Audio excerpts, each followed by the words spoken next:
Nazarene Missions Ukraine Update. 3 months into the war in Ukraine, Nazarenes are active right now helping people in need. Worldwide, countless church members have collected donations, sent pallets of food and crisis care kits, and raised money for supplies and relief efforts. Let's hear more about the work in Poland from missionary Tina Sundberg. I want to take a minute to just talk a little bit about the response, the Nazarene response in Ukraine. From the Polish side, which is where Jay and I live and where we work, we have a response team in Przemysl, Poland, which is the border town across from Lviv. We have volunteers and also Ukrainians who have fled the war and then are now giving of their time to respond at the border in Poland. We have a response into Ukraine. We know that Ukrainians are experiencing food insecurity, and we anticipate that insecurity will increase as time goes on. So we are now able to send shipments of food into Ukraine, actually pallets of food that are being moved from a warehouse in Poland into Ukraine and then picked up by Nazarene pastors in Ukraine and being dispersed out across the country. And so that's a beautiful response that is enabled by Nazarene generosity when you give, when you donate to NCM.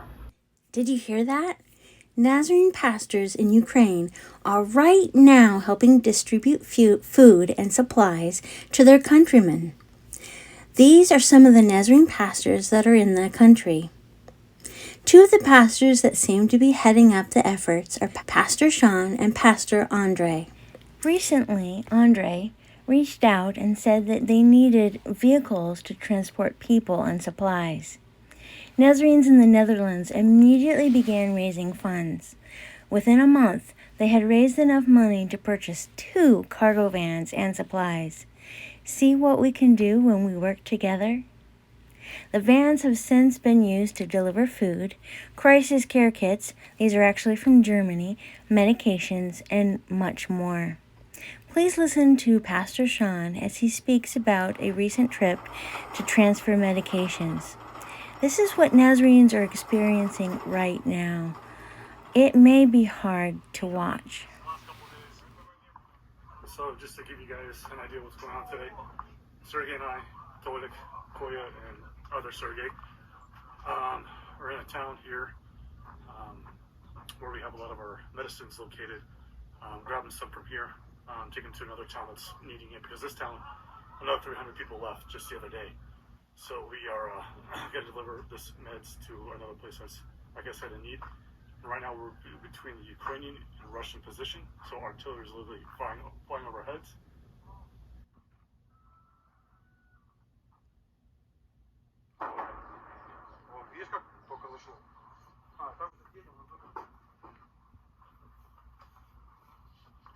Сереж, что нам еще там надо? Серый? Сейчас Сережа, это он уже... У нас сейчас фекшн подойдет. Зашло от нас, да? Это зашло. Это вышло, да? Это вышло, у нас тут вообще рядом. Что нам надо, приказывать? And here's another mission with the other van. Да, да.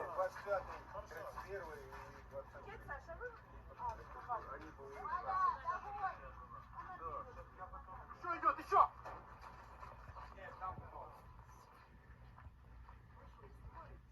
Я же говорю, это они начали работать, наши поработали, они теперь работают. Все, ребята, давайте, расходитесь быстрее. Pastor Andre posted the following on his Facebook page, and I'll be paraphrasing for clarity.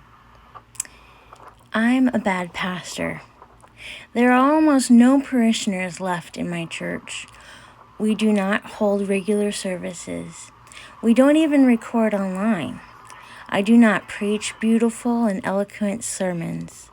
The prayers of our parishioners are chaotic and not organized into orderly liturgies.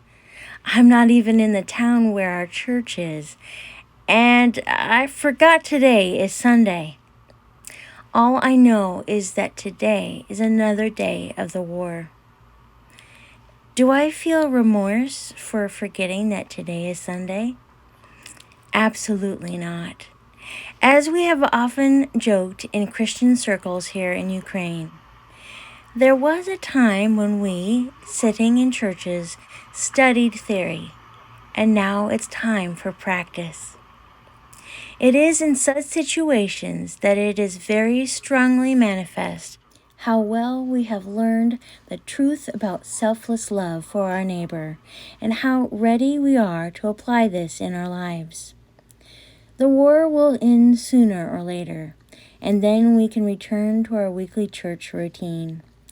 Until that moment comes, we will continue to serve people and preach the gospel with our deeds. So, church, what can we do to help? Pray. Pray for Ukrainian church leaders and churches responding to the needs around them.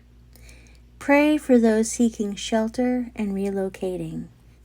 Pray also for Russia. Pray for peace. Give. There's many ways we can give to help the people of Ukraine. One of those is to give to the World Evangelism Fund. Part of the World Evangelism Fund goes directly to Ukraine and others around the world in crisis. You can also give directly to Ukraine to the NCM Ukraine Crisis Response Fund at ncm.org/Ukraine.